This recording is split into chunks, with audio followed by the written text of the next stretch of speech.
नमस्कार, स्वागत है आप सबका नारद टीवी पर। दोस्तों, आज के एपिसोड में बात होगी एक ऐसे सिंगर की जिसने जब बॉलीवुड में कदम रखा तो मुकेश जी जैसे दिग्गज गायक भी उसकी आवाज के मुरीद हो गए, जिसने उस दौर के नामचीन फनकारों के बीच अपनी खास जगह बनाई, जिसने 80 के दशक में जैकी श्रॉफ की आवाज बनकर जैकी श्रॉफ के करियर को एक नया आयाम दिया। और वो है मन को हर लेने वाली आवाज के मालिक मनहर उदास, जिन्होंने 70 के दशक से लेकर 90 के दशक तक बॉलीवुड को एक से बढ़कर एक सुपरहिट गाने दिए। प्यार करने वाले कभी डरते नहीं, जो डरते वो प्यार करते नहीं। हम तेरे बिन कहीं रह नहीं पाते, तुम नहीं आते तो हम मर जाते। तेरा नाम लिया, तुझे याद किया, इस दुनिया की नजरों से हमको दूर निकलना है। दुनिया बदलती है, मौसम बदलते हैं, लेकिन मेरे दिल को बदल नहीं पाओगे। किसी को नहीं मिलता यहाँ प्यार जिंदगी में। मौजूदा पीढ़ी इनके गानों को सुनती है, पर अधिकतर लोग इनके नाम से अपरिचित हैं। 70 के दशक से लेकर 90 के दशक तक इनका करियर धारा प्रवाह रहा। इनके करियर में मोहम्मद अजीज, अनवर आदि गायकों की तरह बहुत उतार चढ़ाव नहीं रहा है। शायद यही वजह है कि इनके गाए हर एक गाने सदाबहार हैं। तो आइए जानते हैं इनके निजी जीवन के बारे में कि इनके संगीत के सफर की शुरुआत कैसे हुई और इन्होंने किस तरह से फिल्मी दुनिया में कदम रखा। मनहर जी का जन्म 13 मई 1943 को गुजरात के सावरकुंडला में हुआ था। 3 भाइयों में मनहर जी सबसे बड़े थे, उसके बाद निर्मल उदास और फिर पंकज उदास। इनके पिता केशु भाई एक सहकारी बैंक में काम करते थे और माँ जीतूबा एक गृहिणी थी। गायकी का शौक इन्हें बचपन से ही रहा, लेकिन तब इनके मन में ये नहीं था कि मैं एक प्लेबैक सिंगर बनूंगा। मनहर जी मुकेश जी की आवाज से काफी प्रभावित थे और उन्हीं के गाने सुनकर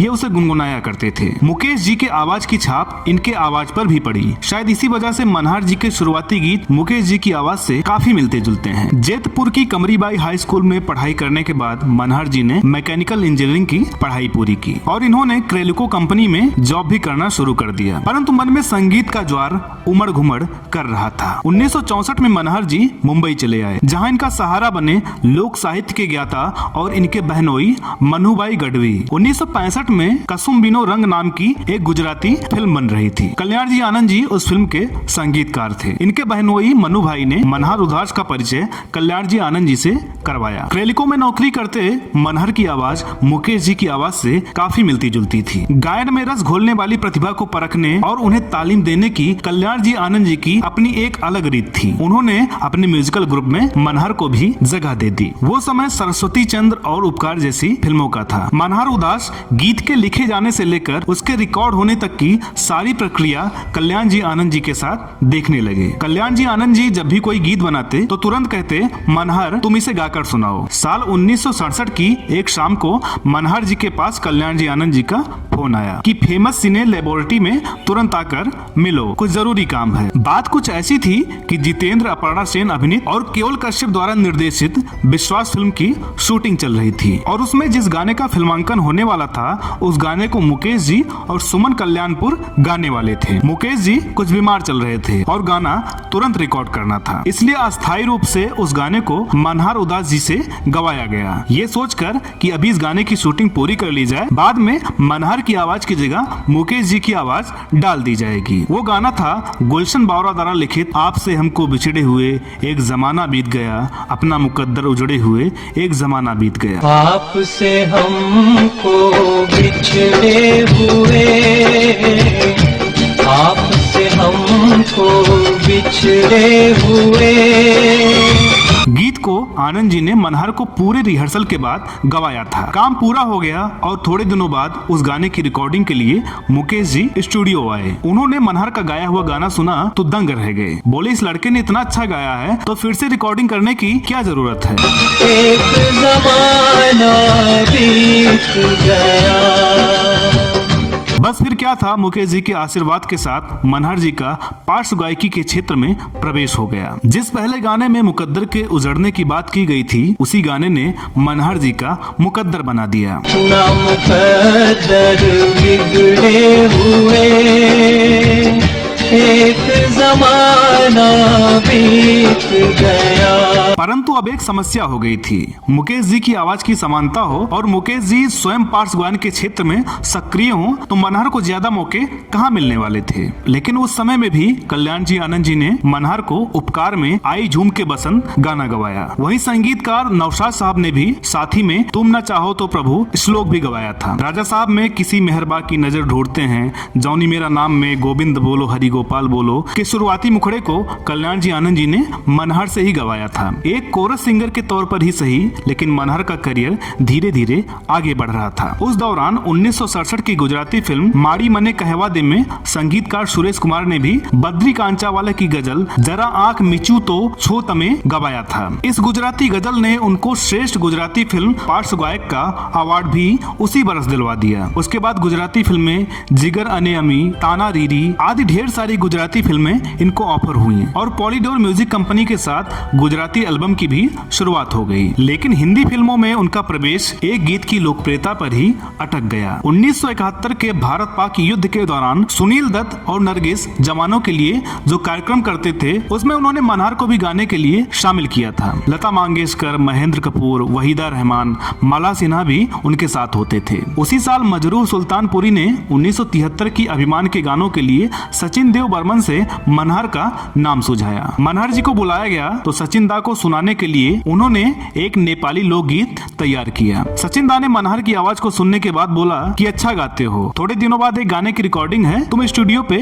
आ जाना। और इस तरह मनहर ने लता जी के साथ लुटे कोई मन का नगर, बनके मेरा साथी गाया। ऋषिकेश मुखर्जी की उस फिल्म में पर्दे पर वो गाना अमिताभ बच्चन और जया भादुड़ी पर फिल्माया गया था। बस उसी एक गीत के साथ मनहर उदास के लिए बॉलीवुड फिल्मों के दरवाजे फिर से खुल गए। इसी बीच 1975 में सपन जगमोहन के संगीत निर्देशन में गाया हुआ इनका गाना हर जन्म में तुम्हारा मिलन बहुत ही प्रसिद्ध हुआ। 1980 के दशक की शुरुआत हुई और उस दौर में इनके एक से बढ़कर एक हिट गाने रिलीज हुए। 1980 में कल्याण जी आनंद जी ने जब कुर्बानी का हम तुम्हें चाहते हैं ऐसे मनहर से गवाया तो पहली बार इन्हें प्लेटिनम डिस्क अवार्ड से नवाजा गया। हम तुम्हें चाहते हैं ऐसे, मरने वाला कोई जिंदगी चाहता हो जैसे।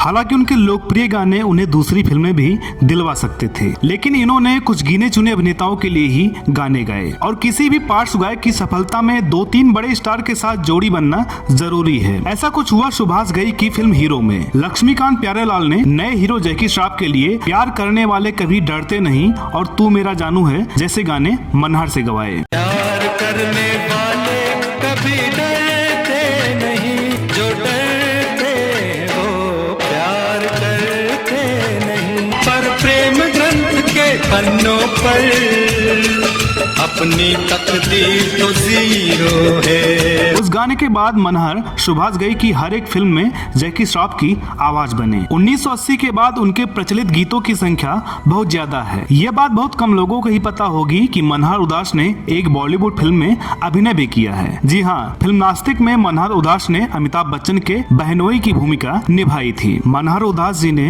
बॉलीवुड के कुल 32 संगीतकारों के साथ मिलकर लगभग 140 से ज्यादा फिल्मों के लिए गाने गाए। साल 1986 में इनकी उर्दू में मेरी तमन्नाओं का नगर और गुजराती में आगमन जैसी गजलों का एल्बम रिलीज हुआ। अपने 25 गुजराती एल्बम्स में इन्होंने अपने खुद का संगीत दिया हुआ है। इन्होंने ग्रेट ग्राउंड्स नाम की अपनी एक म्यूजिक कंपनी भी शुरू की थी, जिसके माध्यम से इन्होंने सेंटीमेंट नाम का एक गजल एल्बम भी निकाला था। और शिरडी साईं बाबा को केंद्र में रखते हुए इनके 17 भजनों का एक एल्बम भी रिलीज हुआ था। बात करें इनके निजी जिंदगी की तो इन्होंने भावनगर के मीनाक्षी वेन से शादी की थी, जिनसे इनकी 2 बेटियां हुई, मानसी और तनुश्री। मनहर उदास ने अंतिम बार बॉलीवुड के लिए फिल्म हद के लिए अपनी आवाज दी थी, जो कि 2001 में रिलीज हुई थी, जिसमें विजू शाह का संगीत था। फयाज अहमद, ताज अहमद, लक्ष्मण प्रसाद जयपुर वाले जैसे गुरुओं से इन्होंने संगीत की बारीकियां सीखी थी। 76 साल की उम्र में इनका संगीत के प्रति लगाव